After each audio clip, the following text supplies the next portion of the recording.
Marcus wiped the grease from his hands with a worn cloth, the familiar smell of engine oil and metal shavings filling his nostrils. The repair bay of station hummed with the constant background noise of life support systems and distant conversations from the main corridor. He had been working on the same faulty plasma conduit for 3 hours, and his back ached from hunching over the cramped access panel. The station orbited a gas giant in the outer rim territories, serving as a waypoint for deep space cargo haulers and the occasional passenger transport. Marcus had been the head mechanic here for 8 years, ever since he left Earth after the divorce.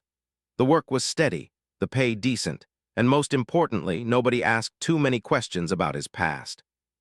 He was reaching for his sonic wrench when the emergency klaxon began blaring throughout the station. Red lights flashed in sequence along the walls, casting everything in an ominous crimson glow. Marcus straightened up, his heart rate quickening. In 8 years, he had only heard that alarm twice, and both times it meant someone was dying out there in the black. "All personnel to emergency stations," came the voice of Commander Chen over the intercom. "We have a distress signal from an unknown vessel approximately 2,000 kilometers off our starboard array. Prepare for possible rescue operations." Marcus grabbed his emergency toolkit and headed for the main docking bay. As head mechanic, he would be needed if whatever ship was out there managed to limp to the station.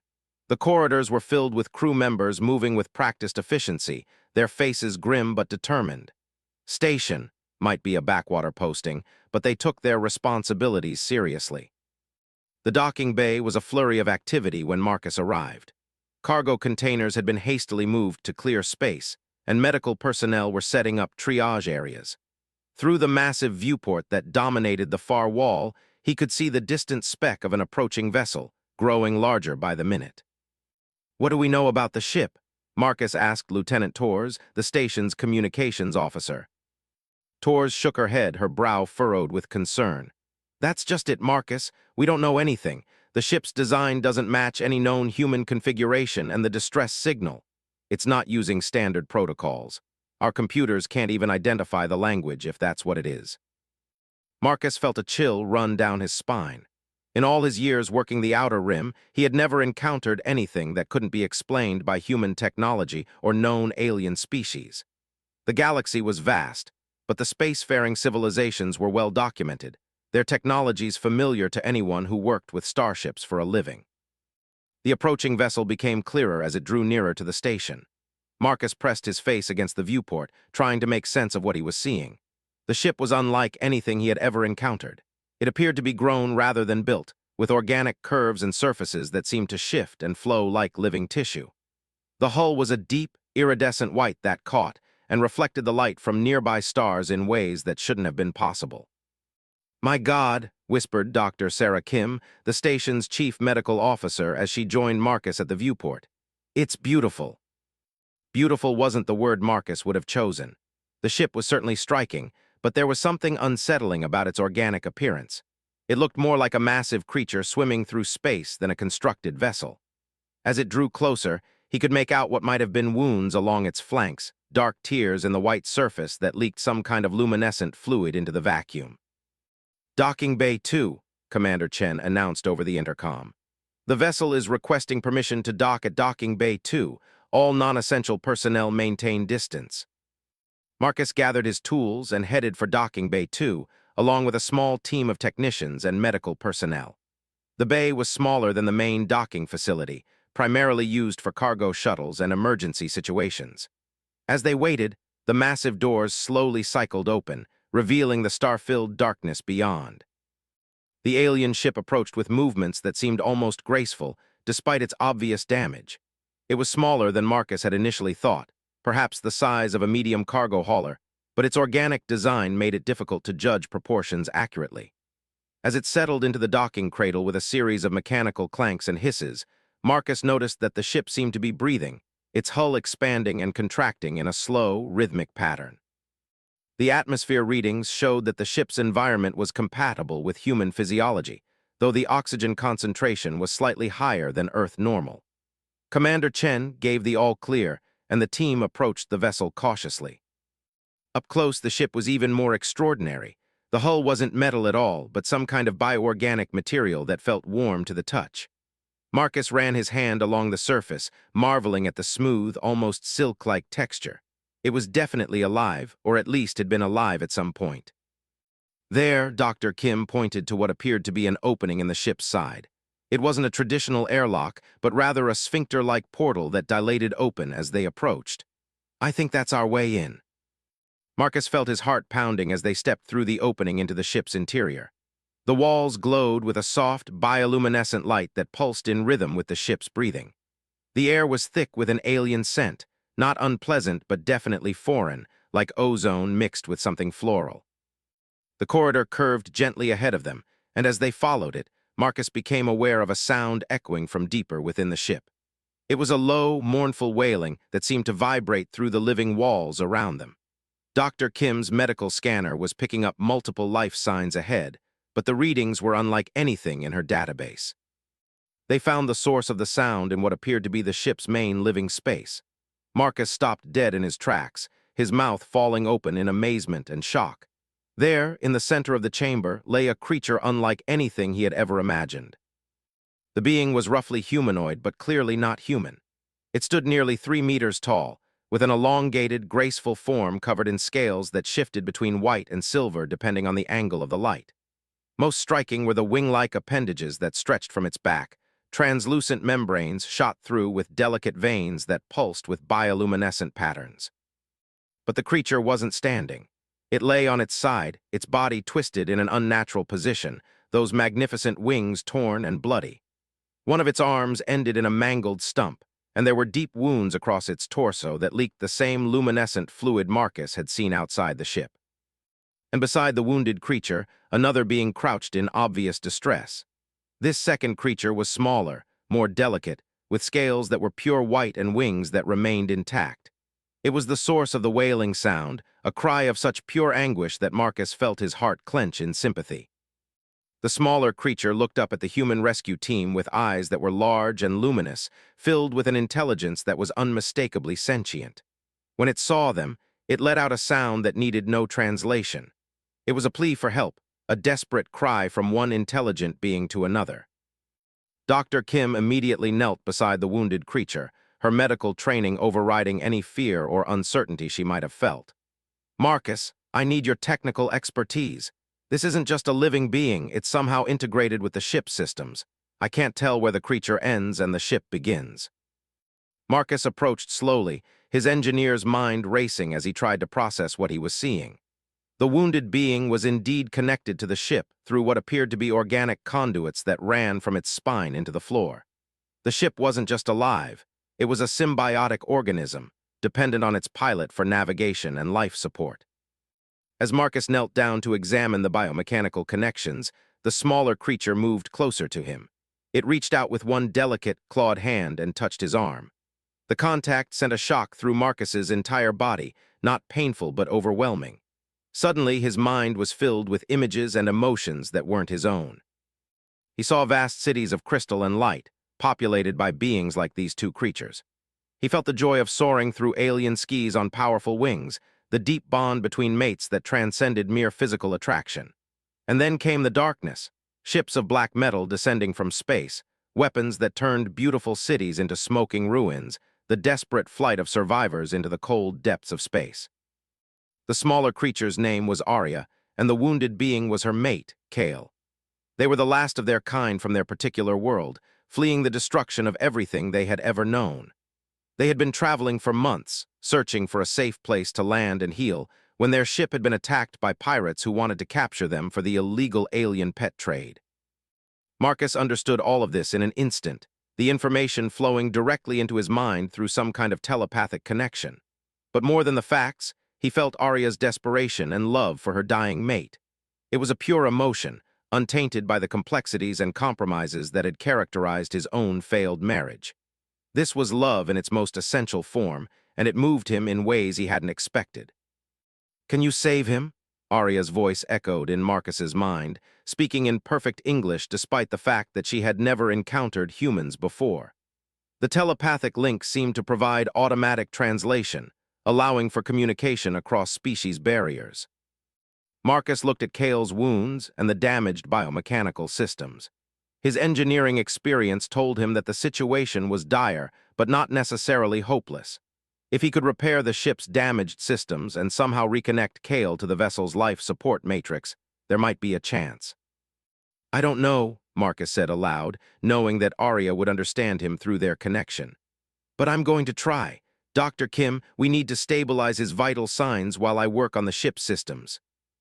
As Marcus began examining the organic machinery that kept both ship and pilot alive, he felt something he hadn't experienced in years: purpose. For the first time since leaving Earth, he felt like his skills truly mattered, like he was doing something that could make a real difference in the universe. Behind him, Arya continued to keen for her mate, her white wings folded protectively around Kale's still form. The sound drove Marcus to work faster, his hands moving with practiced precision as he traced the biomechanical pathways that connected the alien pilot to his living ship. Whatever it took, he was going to save them both. Hours passed as Marcus worked alongside Dr. Kim to understand the complex biomechanical systems that kept Kale alive. The alien's physiology was unlike anything in human medical databases, but certain principles seemed universal. He needed nutrients, oxygen, and some form of neural interface with his ship to maintain basic life functions. The ship itself was dying. Marcus could feel it through his hands as he worked on the damaged bioconduits. The vessel was more than just a machine. It was a living entity that had bonded with Kale over what appeared to be decades. The wounds in its hull weren't just structural damage. They were actual injuries that caused the ship to suffer just as its pilot did. "This is incredible," Dr. Kim whispered as she monitored Kale's vital signs through her adapted equipment. "His nervous system extends directly into the ship's neural network. They're not just pilot and vessel, they're literally two parts of the same organism." Marcus nodded, his attention focused on a cluster of severed bioconduits near Kale's spine. "I've seen symbiotic relationships in some of the outer rim species, but nothing like this.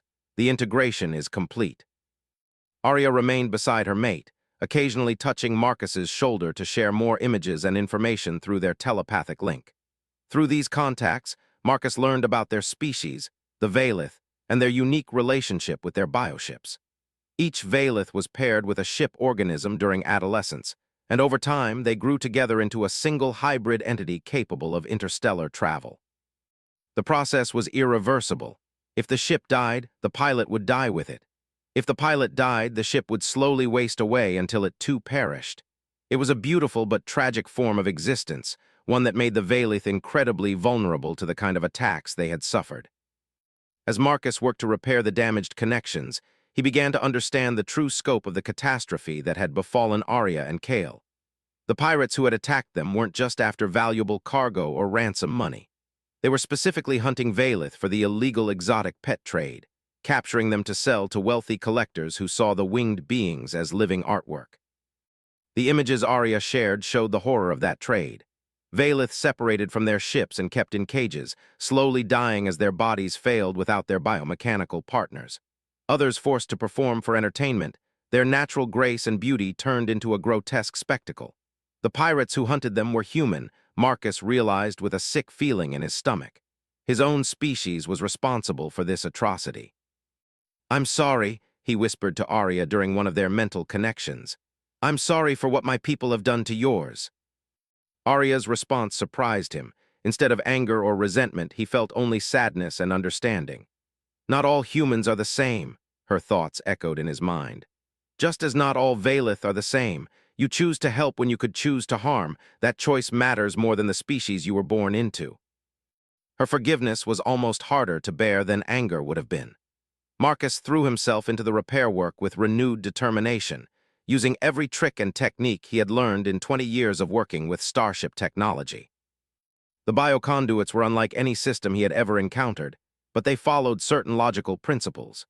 Each strand carried specific types of information: navigation data, life support commands, sensory input from the ship's external sensors. Marcus carefully traced each severed connection, using micro-welding tools adapted for biological tissue to reconnect the neural pathways. Dr. Kim worked on the medical side of the problem, administering nutrients and medications through an improvised IV system. Kale's species seemed to respond to many of the same treatments that would help humans. though the dosages had to be carefully calculated based on his much larger body mass and alien metabolism. As the repairs progressed, Marcus began to notice subtle changes in both ship and pilot. The hull's breathing became more regular, and the bioluminescent patterns in the walls grew brighter and more coordinated. Kale's vital signs stabilized, and some of his wounds began to show signs of healing. "It's working," Dr. Kim said with amazement in her voice. "His neural activity is increasing, and the ship's bioreadings are improving across the board." But their success was interrupted by an urgent announcement over the station's communication system. "All personnel, this is Commander Chen. We have 3 ships approaching fast from the asteroid belt. Configuration matches known pirate vessels. All defensive stations to alert status." Marcus felt his blood run cold. Through the telepathic link with Arya, he sensed her terror. These were the same pirates who had attacked them before, and they had tracked the damaged ship to station Kepler 442. "They want us back." Arya's mental voice was filled with despair. "They will destroy your station if necessary to capture us." Marcus stood up from his work, his hands still covered in the luminescent fluid that served as both blood and coolant in the ship's systems. His mind raced through possibilities, trying to find a solution that would protect both the station and the 2 refugees they were harboring. "How many ships do they have?" he asked Arya through their connection. Images flashed through his mind, 3 sleek vessels with heavy weapons and boarding equipment. The pirates were experienced in capturing Valeth and had modified their ships specifically for that purpose.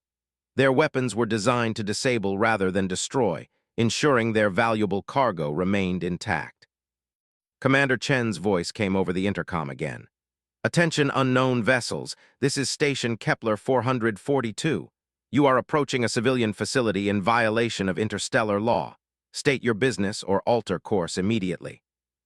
The response came in the form of weapons fire, not aimed to kill, but targeted to disable the station's defensive systems. The pirates weren't interested in negotiating. They had come to collect their prize and weren't going to let a remote repair station stand in their way. Marcus felt the station shudder under the impact of the pirates' weapons. Through the viewports, he could see the attacking vessels moving into attack formation, their hulls scarred and modified with illegal weapon systems. "Marcus," Dr. Kim said urgently, "Kale is starting to respond. The repairs are working, but he needs more time." Time was exactly what they didn't have. Marcus looked at Arya, seeing his own desperation reflected in her large, luminous eyes. The station's defenses were minimal, designed more for deterring smugglers than fighting off determined pirates with military-grade weapons. Then Marcus had an idea. It was crazy and dangerous, but it might be their only chance. "Arya," he said through their mental link, "can your ship fight? Even damaged, does it have any defensive capabilities?" The images she shared in response were both beautiful and terrifying. Valeth bioships weren't built for warfare, but they had evolved from creatures that lived in the dangerous depths of space. They could generate focused plasma bursts, create electromagnetic interference that would scramble enemy sensors, and most importantly, they were far faster and more maneuverable than any human-built vessel. "If Kale wakes up," Arya replied, "if the connection is strong enough, we could try, but the ship is still badly damaged and he is weak." Marcus looked at the biomechanical systems he had been repairing. They were functional, but not at full strength. Flying into combat would be incredibly risky for both Kale and the ship, but staying docked while the pirates captured or destroyed the station wasn't an option either. "Dr. Kim," Marcus said, "how much time do you need to get Kale stable enough to pilot?" The doctor checked her readings. 20 minutes, maybe 30 if we're careful." Another weapon's impact shook the station, this one closer to their docking bay. They didn't have 30 minutes, they probably didn't have 10. Marcus made a decision that would change everything. "Arya, I'm going to do something that might seem insane. Can you extend your telepathic connection to include me more completely? Not just communication, but actual neural interface." The alien woman stared at him with shock. "That is not possible. Humans do not have the neural structures necessary for ship interface. It could kill you." "Maybe," Marcus admitted, "but if it works, I could help pilot the ship while Kale recovers. I understand the systems now, at least the mechanical aspects. Combined with your instinctive knowledge and his neural pathways, we might be able to make it work." Dr. Kim grabbed his arm. "Marcus, You don't know what that kind of neural interface could do to a human brain. The alien neurochemistry could be completely incompatible with your physiology. Marcus looked around at the damaged ship, the dying pilot, and the desperate woman who had entrusted him with her mate's life. Outside, the space station that had been his home for 8 years was under attack by pirates who saw sentient beings as nothing more than valuable cargo. "Sometimes," he said quietly, "you have to take risks for something bigger than yourself." He knelt beside Kale and placed his hands on the biomechanical interface ports along the alien's spine. Through Arya's telepathic link, he could feel the ship's neural network like a vast, living web of thought and sensation. "Show me," he said to Arya, "show me how to connect." The moment Marcus made contact with the ship's neural interface, his world exploded into sensation. Every cell in his body suddenly felt connected to something vast and alive.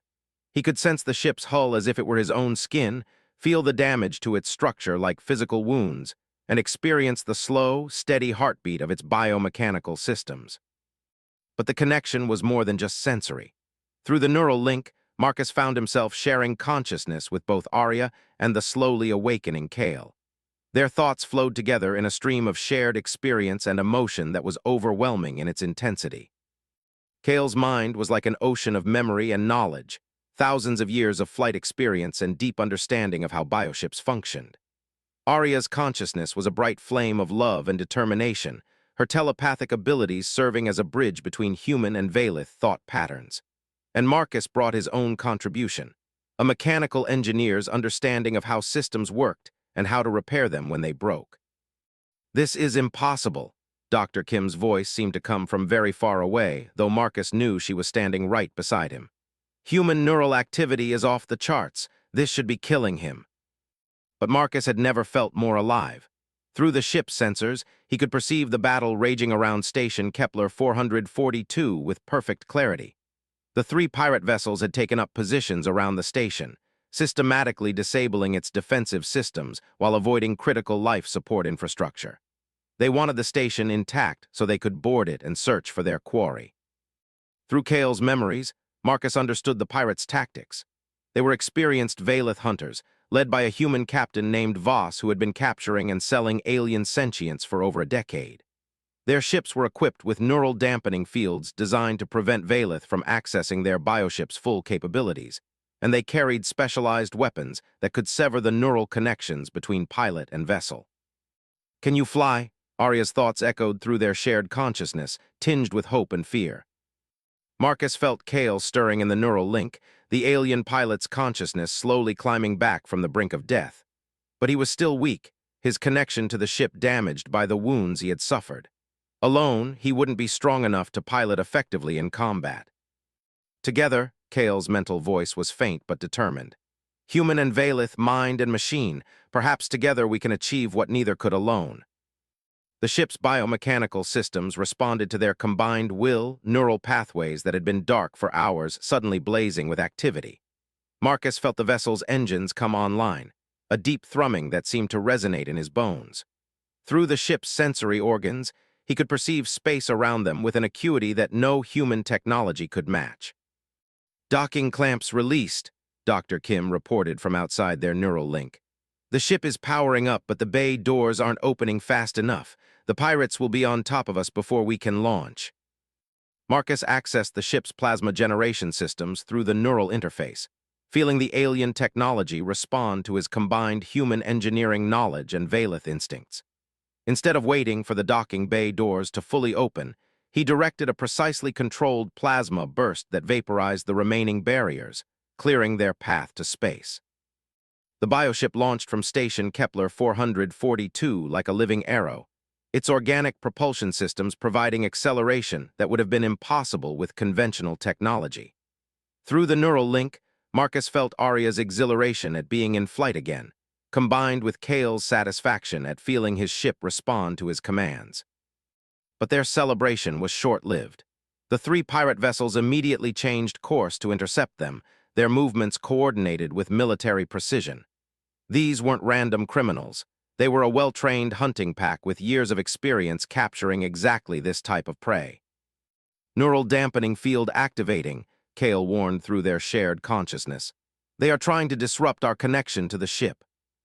Marcus felt the artificial interference washing over them, a discordant static that tried to sever the delicate links between their minds and the ship's biomechanical systems. For a Valith pilot alone, it would have been devastating. But Marcus's human neural patterns were different enough that the dampening field couldn't completely disrupt his connection. Where Kale's link weakened, Marcus's held firm. Where Arya's telepathic abilities were scrambled by the interference, Marcus's mechanical understanding of the ship's systems provided an alternative pathway for control. Their hybrid consciousness adapted to the pirate technology in ways that none of them had expected. "Impossible," came a transmission from the lead pirate ship. "The dampening field should have disabled them completely. What the hell are they doing over there?" Marcus smiled grimly as he felt the ship's weapons systems coming online. Valith bioships weren't designed for warfare, but they had evolved from predators that hunted in the vacuum of space. Their plasma bursts were originally meant for breaking down asteroid minerals for food, but they could be just as effective against ship armor. The first pirate vessel opened fire with conventional energy weapons, the kind designed to disable rather than destroy. Marcus felt the ship's living hull absorb the impact, its biomechanical repair systems already working to heal the damage. But he also felt the pain that the ship experienced from the wounds, a sensation shared through their neural link that made all three of them gasp. "They hurt us," Arya's mental voice was filled with anger. "They hurt the ship." Through Kale's memories, Marcus learned that Valith felt physical pain when their ships were damaged, just as the ships suffered when their pilots were injured. The pirates' weapons weren't just attacking a vehicle, they were torturing a living being. Marcus's engineering mind began working on the problem of their tactical situation. The three pirate ships had superior weapons and armor, but they were built for capturing prey, not fighting a target that could fight back effectively. Their formations and tactics were designed around overwhelming a disabled opponent, not engaging in actual combat maneuvering. There, Marcus directed their attention through the neural link to a weakness in the pirates' formation.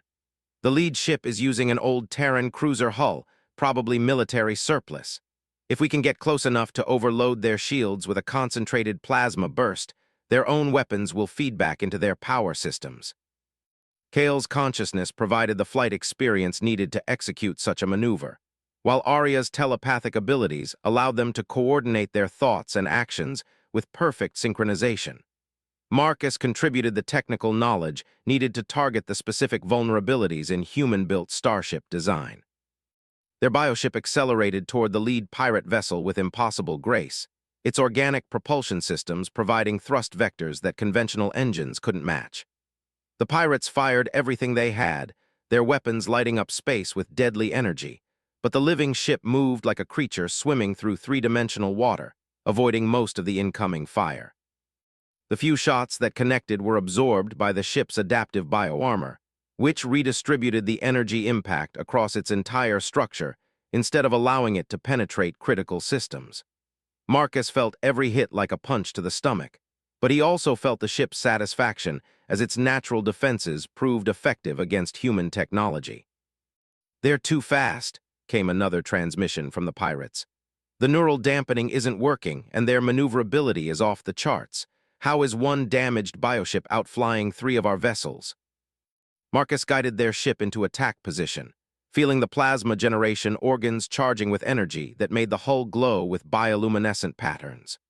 Through their shared consciousness, he could sense Kale and Arya's amazement at how effectively human and Valith minds could work together when properly linked.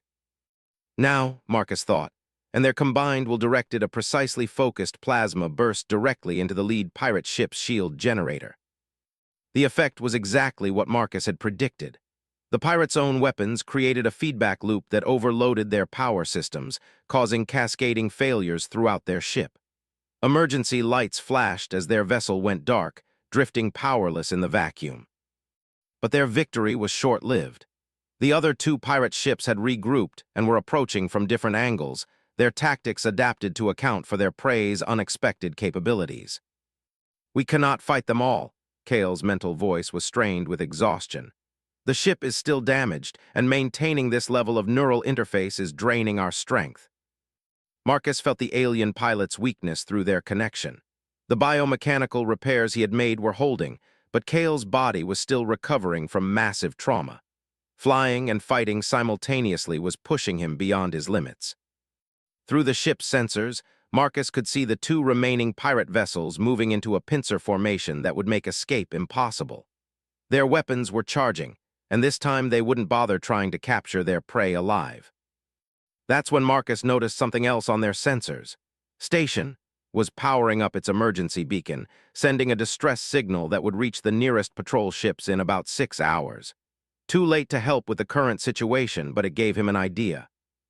"Arya," he said through their neural link, "can you boost your telepathic signal, not just to communicate with us, but to reach other minds at long distance?" "Yes," she replied, confused by the request, "but there are no other Valith within range, and humans are not naturally telepathic." "No," Marcus said with growing excitement, "but there might be something else we can reach." Through the bioship's enhanced sensors and Arya's amplified telepathic abilities, Marcus reached out into the vast emptiness of space around them.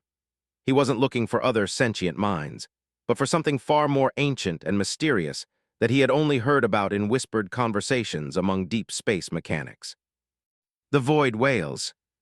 They were creatures of legend among those who worked the outer rim, massive beings that supposedly lived in the deep vacuum between stars, feeding on cosmic radiation and solar wind.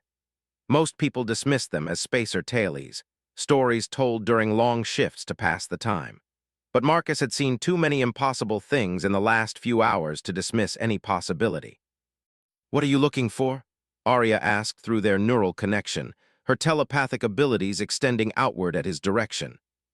"Something that might be able to help us," Marcus replied, his consciousness merged with both alien minds as they searched the darkness together. "If they exist, if they're really out there." Kale's memories provided context that Marcus hadn't expected. The Valith had legends too, stories of great creatures that swam through space itself, beings so ancient that they remembered the birth of stars.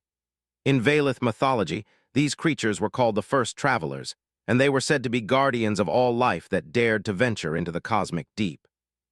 There, Arya's mental voice was filled with wonder. "I sense something vast, something old beyond measure, but it feels sleeping, dormant." Through their shared consciousness, Marcus felt it too. A presence so enormous that his mind could barely comprehend its scale, drifting in the darkness between the system's outer planets.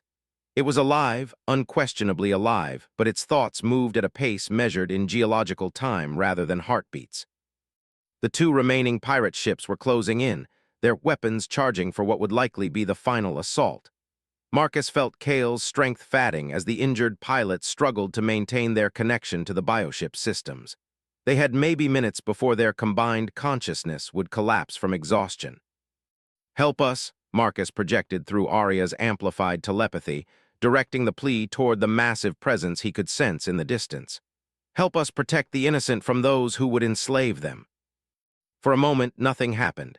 The void whale's consciousness was so vast and slow that Marcus wondered if it had even noticed their microscopic presence. The pirate ships continued their approach, and he could see their weapons targeting systems locking onto the bioship's position. Then space itself seemed to shiver. A sound that wasn't quite a sound rippled through the vacuum, a vibration that could be felt in the bones and soul rather than heard with the ears. The stars seemed to dim for a moment, as if something enormous had passed between them and distant suns. "What the hell was that?" came a panicked transmission from one of the pirate ships.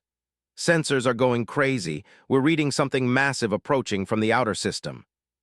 Marcus felt a thrill of hope and terror as the void whale's consciousness finally acknowledged their presence. The creature's mind was like an ocean of ancient memory, filled with the accumulated wisdom of millions of years, spent drifting through the cosmic deep. It had seen civilizations rise and fall, watched stars be born and die, and witnessed every form of life that had ever ventured into the void. And it was angry. Through the telepathic link, Marcus experienced the void whale's perspective on the pirate attacks. To a being that had spent eons protecting the fragile spark of life wherever it appeared in the universe, the systematic hunting and enslavement of sentient beings was an abomination beyond description. The space around them began to change. What had appeared to be empty vacuum revealed itself to be filled with a massive, living presence. The void whale was larger than most space stations, its body translucent and ghostly, but undeniably real. Bioluminescent patterns flowed along its incredible length like slow lightning, and its movement through space created gravitational eddies that affected everything in the local area. "Impossible," breathed the lead pirate captain over the communication channels. "The mass readings, that thing is bigger than a capital ship. What is it?"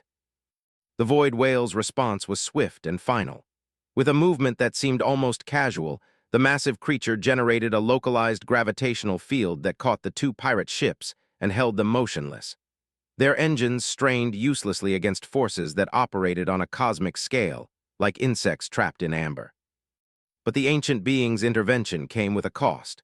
The gravitational manipulation required to stop the pirate ships also affected the damaged bioship, and Marcus felt their hybrid consciousness struggling to maintain control as space-time itself warped around them. "The neural link is destabilizing," Kale warned through their connection. "The gravitational stress is disrupting the biomechanical systems." Marcus could feel it too. The delicate balance that had allowed human and Valeth minds to merge was breaking down under the influence of the void whale's massive presence. The ship's organic systems were designed to operate in normal space, not in the reality-bending environment created by a creature that existed partially outside conventional physics. "We have to disconnect." Dr. Kim's voice reached them from what seemed like another universe, though she was still in the same chamber with them. "Marcus, your neural activity is spiking beyond safe levels. The alien consciousness is starting to integrate with your brain structure in ways that might be permanent." Marcus felt the truth of her warning through his connection to the bioship's medical sensors. His human neural pathways were being rewritten by contact with Valeth thought patterns, creating new connections that had never existed in a human brain before.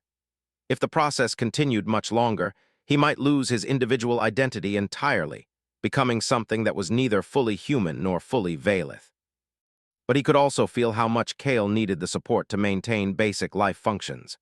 The alien pilot's injuries were still severe, and disconnecting from the bioship systems might kill him. Through their shared consciousness, Marcus experienced Arya's anguish as she faced the possibility of losing her mate to save the human who had risked everything to help them. There has to be another way, Marcus thought desperately. Through the neural link, he could sense the void whale's ancient intelligence focusing on their situation. The massive creature had stopped the pirates, but now it faced a more delicate problem: how to separate the hybrid consciousness without killing any of the minds involved. The solution came from an unexpected source.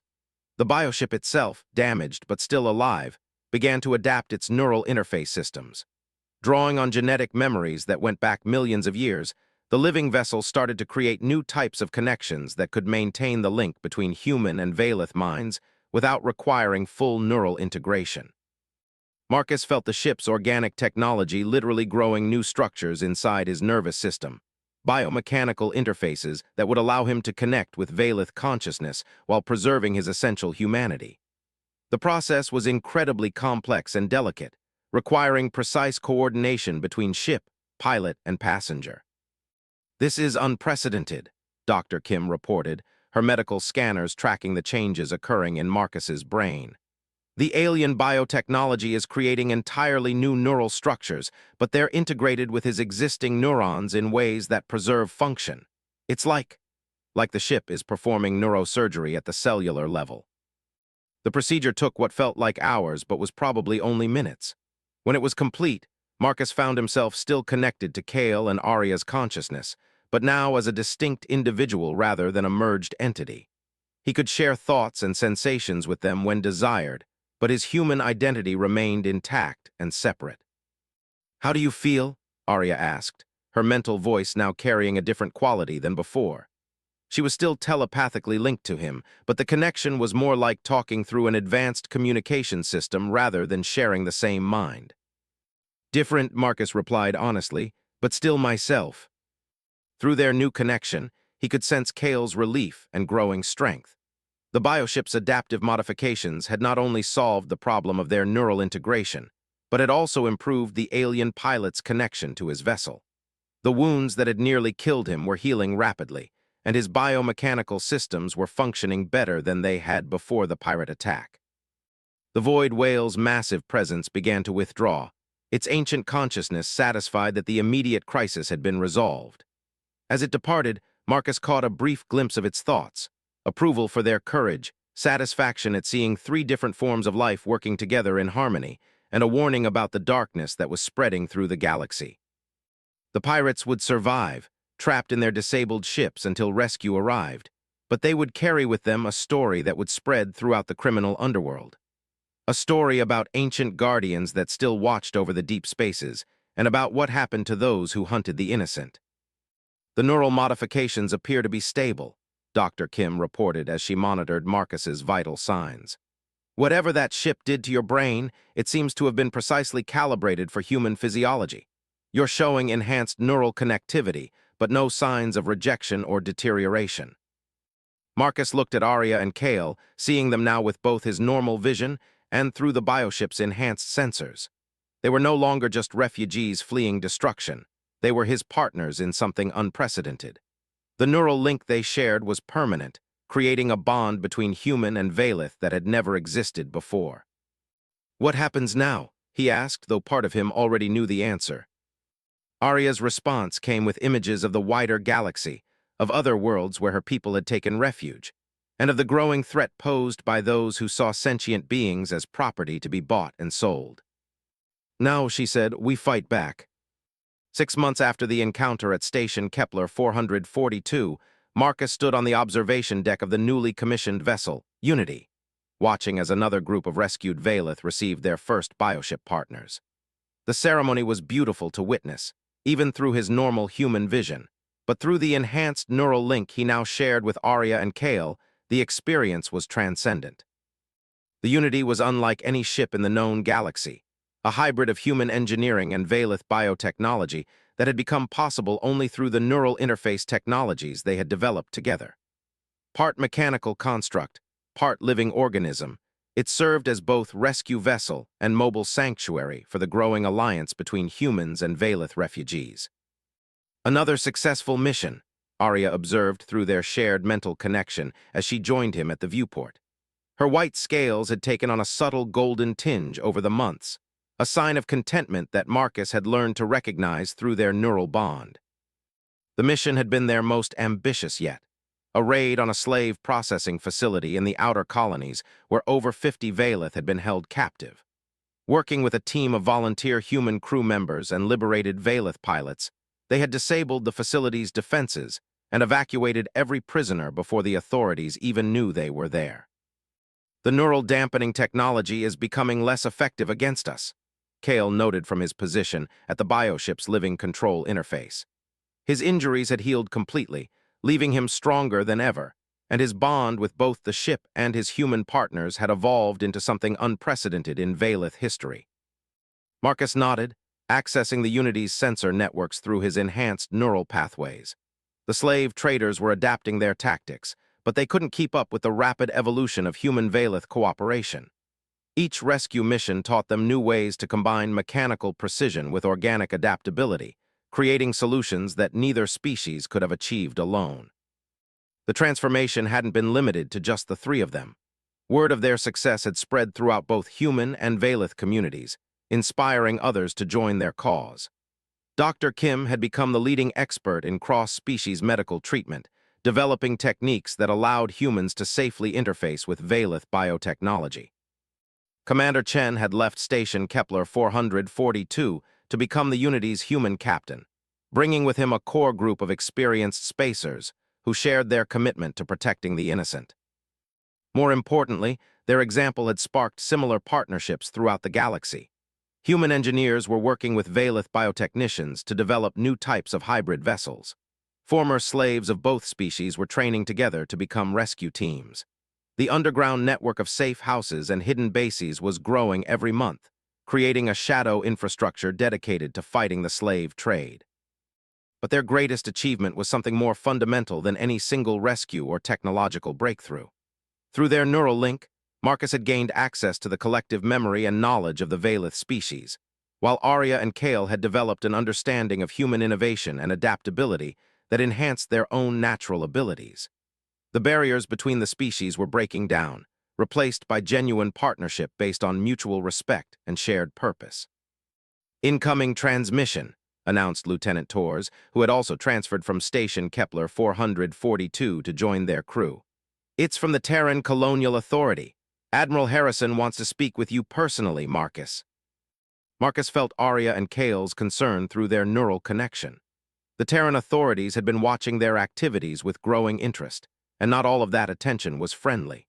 There were elements within the human government who saw the slave trade as a necessary evil, a way to maintain economic relationships with certain alien species that valued exotic sentience as status symbols.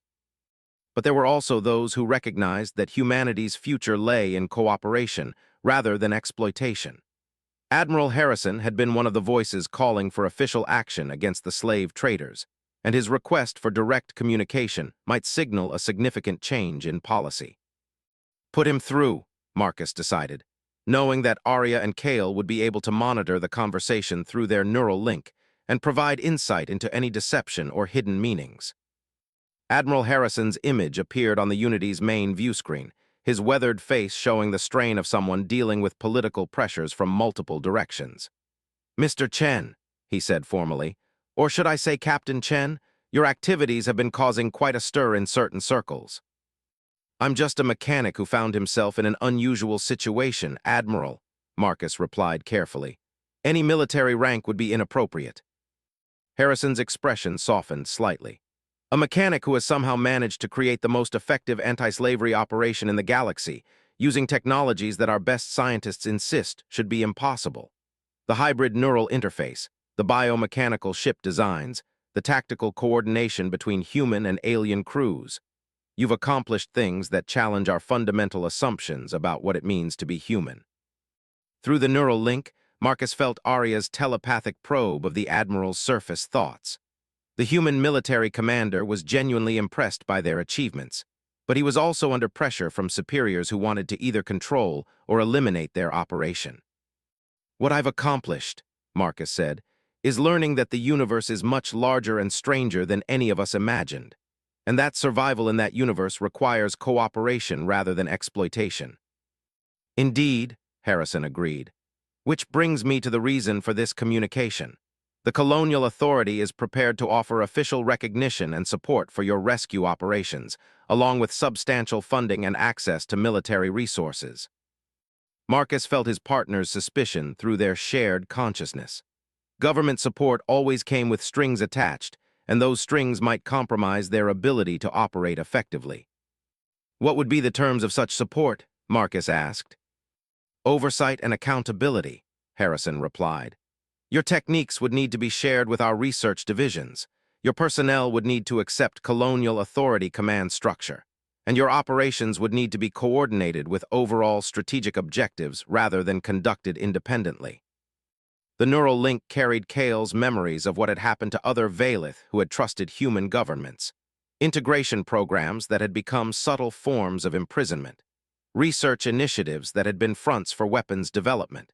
Diplomatic agreements that had been violated the moment they became inconvenient. "Thank you for the offer, Admiral," Marcus said politely, "but we prefer to remain independent. Our methods work because they're based on trust and mutual respect, not on command hierarchies and bureaucratic oversight." Harrison's face darkened. "Mr. Chen, you should understand that operating without government sanction makes you technically pirates, regardless of your noble intentions. The Colonial Authority has been tolerating your activities because of their positive results, but that tolerance has limits." Marcus felt anger rising through the neural link from both of his alien partners, but he kept his own voice calm and steady. "Are you threatening us, Admiral?" "I'm warning you," Harrison replied. "There are those in the government who see your human-alien hybrid technology as a potential weapon that could be turned against humanity. They're pushing for military action to capture your vessel and dissect your biotechnology before it can be used by hostile alien species."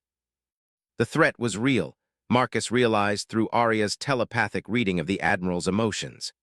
Harrison was genuinely trying to warn them, but he was also under orders to attempt recruitment one more time before more aggressive measures were authorized.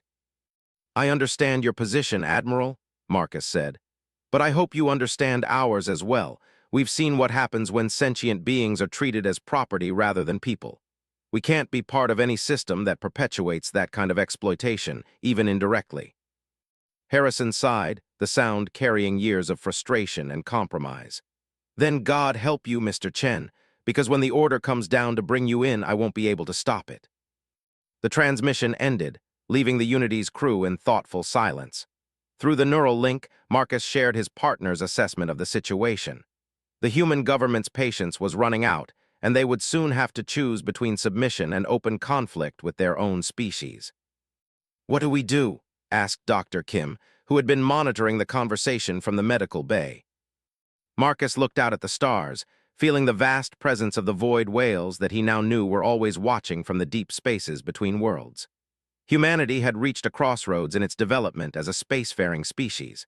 They could choose cooperation and growth, or they could choose control and stagnation. "We continue the mission," he said through both spoken words and the neural link. "We save who we can, we build bridges between species wherever possible, and we trust that the universe has a way of rewarding those who choose compassion over cruelty."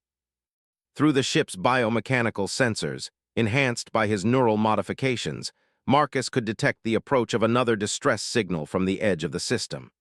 Somewhere out there, more innocents were in danger, and the Unity had the power to help them. "Arya Kale," he said through their shared consciousness, "are you ready for another rescue?" The response came as a wave of determination and purpose that flowed through all three of their minds simultaneously. Whatever challenges they faced, whatever threats emerged from human authorities or alien slavers or the dark spaces between the stars, they would face them together. Marcus had come a long way from the lonely mechanic who had answered a distress call 6 months ago. The neural modifications had changed him physically, but more importantly, the partnership with Arya and Kale had changed him spiritually. He was no longer just human, but he hadn't become alien either. He had become something new, something that represented the potential for all species to grow beyond their individual limitations through cooperation and mutual respect. The Unity turned toward the distress signal, its hybrid biomechanical systems responding to the combined will of human engineering and Valeth intuition.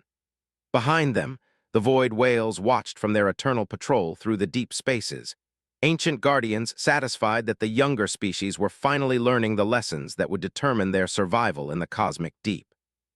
And in the neural link that connected three minds across the barriers of species and biology, Marcus felt something he had never experienced before. The absolute certainty that he was exactly where he belonged, doing exactly what he was meant to do, with exactly the partners he was meant to serve alongside. The stars beckoned, full of beings who needed rescue and wonders yet to be discovered, and the Unity flew toward them with the confidence of those who had found their purpose in the vast and dangerous beauty of the universe.